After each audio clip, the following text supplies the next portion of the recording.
Hey everyone, in the next few minutes I'll be presenting gasless and automated cross-chain transfers powered by Circle's CCTP as well as Gelato Relay and Gelato Web3 functions. First of all, what is CCTP? CCTP is Circle's cross-chain transfer protocol, and it is a permissionless on-chain utility that facilitates USDC transfers between blockchains via native burning and minting.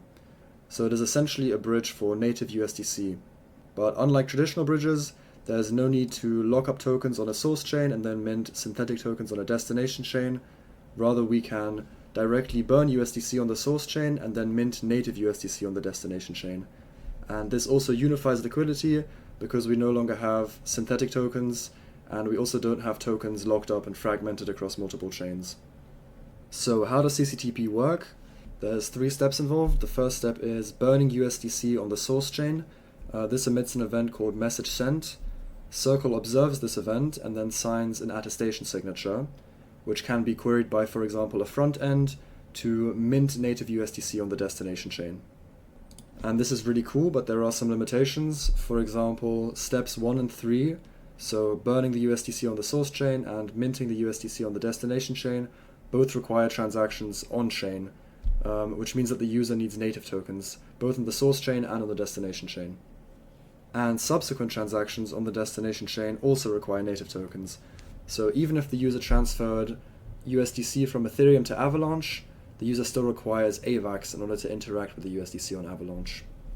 And finally, step 2, which is waiting for this attestation signature, can take up to around 13 minutes depending on the chain, which means that if the user is initiating both transactions on the source chain and the destination chain, the whole process is quite lengthy. The bottom line is that whilst USDC is free to move around chains, the native tokens required to interact with it are not. The vision is that we'd like to be able to move USDC between chains and cover the associated cost of this transfer using the USDC being transferred. We'd also like to pay for subsequent transactions on the destination chain using USDC. So we'd like to be able to move USDC between chains and continue using USDC to cover all subsequent transaction costs. And ideally, this whole transfer process would be automated reliably in the background, so the user doesn't have to initiate the deposit and receive transactions manually, or doesn't have to rely on their browser handling it for them in the background, which would require their browser to be open for the duration of this. Eliminating this dependence on native tokens gives us infinitely more freedom, with the implications being that USDC now acts as an interoperability layer connecting multiple chains, and we also eliminate the need for per-chain native tokens from a user perspective. And all of this is actually already possible using our new Gasless CCTP SDK, which allows developers to super easily integrate these gasless cross-chain transfers into their new or existing projects. So bridges can implement this SDK to support gasless USDC transfers, and actually any dApp can implement this to allow for USDC payment across chains. An example of this could be an NFT marketplace on Avalanche, which wants to support USDC payment from Polygon or Ethereum or Arbitrum, all whilst remaining Avalanche native. This SDK is available at github.com/gelatodigital/gasless-cctp. Implementation is as simple as importing the SDK and calling transfer. Transfer expects the owner's account address, so the address of the EOA that we're transferring the USDC from and that we're transferring the USDC to as well. It also expects the total amount of USDC to be transferred, including the associated fees both on the source chain and the destination chain, which can be specified. So the next arguments are the source chain max fee and also the destination chain max fee. And these are obviously maximum amounts, so what is spent is likely much lower than this. The next argument is the source chain ID, so which chain we are transferring the USDC from, and also which chain we're transferring the USDC to. And finally, we pass in a callback function, which allows the SDK to sign any type data. So the caller determines how the data should be signed.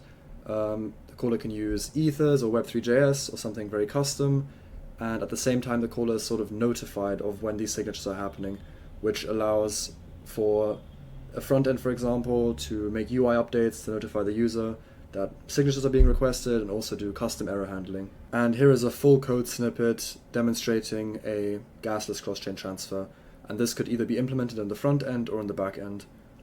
We begin by instantiating a wallet using a private key, and then we just call this transfer method.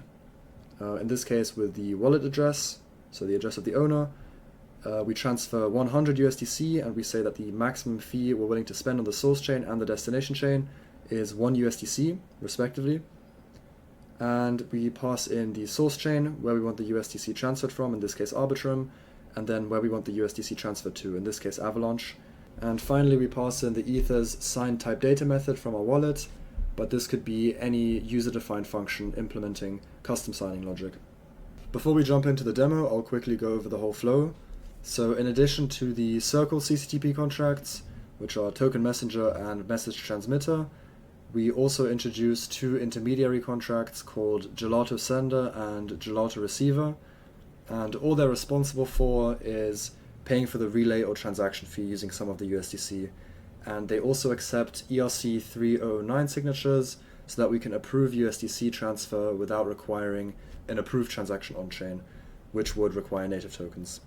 And since CCTP is omnidirectional, so we can transfer USDC from any chain to any chain, both of these contracts are deployed on each network. So the Gelato sender and the Gelato receiver are both deployed on Ethereum, and the Gelato sender and Gelato receiver are also both deployed on Avalanche. So a transfer is requested using the CCTP SDK, and this can be done by a user on some front end or programmatically on the back end. And the SDK will then prompt the caller to sign the required signatures and then execute the transaction on-chain using Gelato Relay.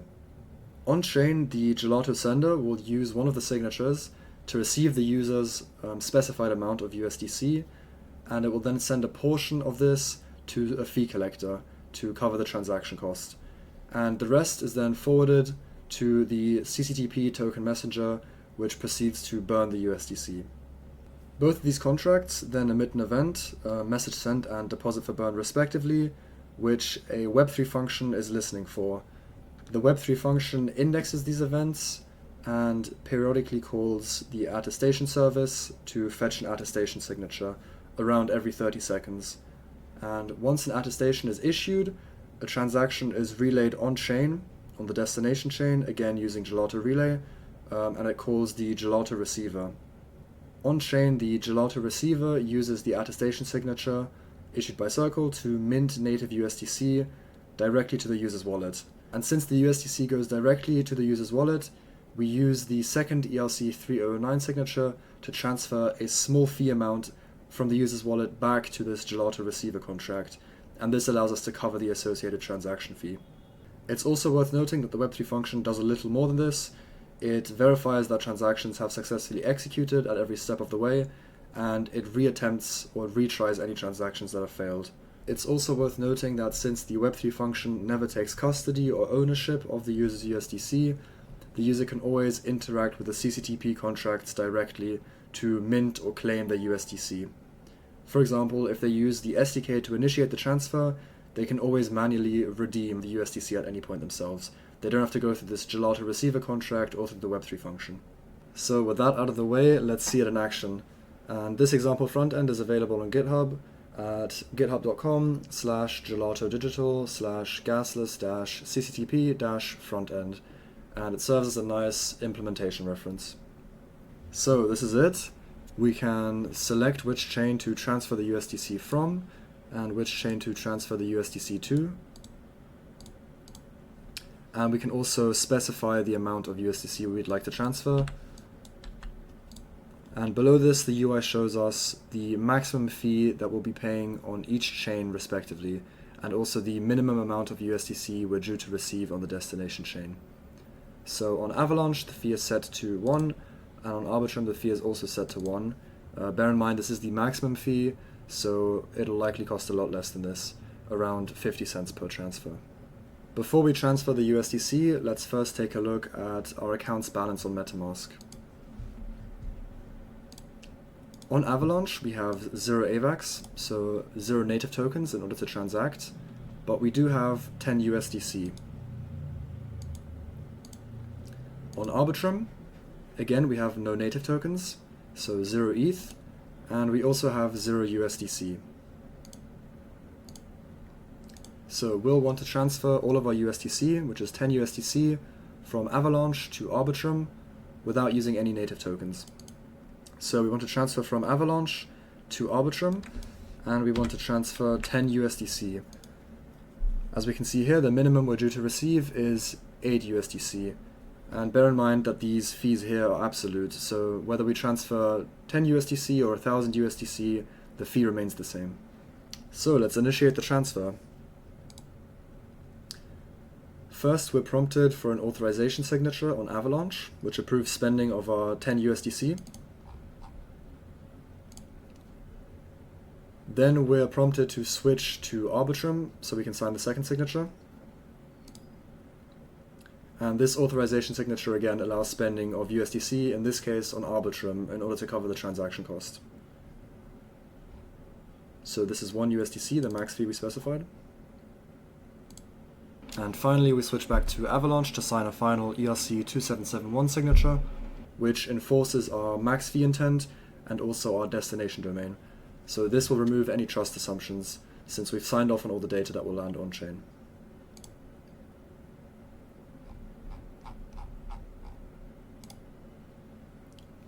And now that the transfer is initiated, we can leave the page or even turn the PC off entirely, and a Web3 function will process the entire transfer in the background. So the USDC will simply arrive on Arbitrum without any additional user transactions required, and most importantly, no native tokens at any point.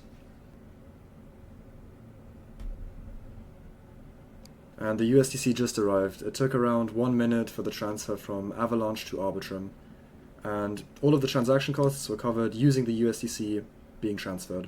So we transferred 10 initially, and we received around 9.5 USDC.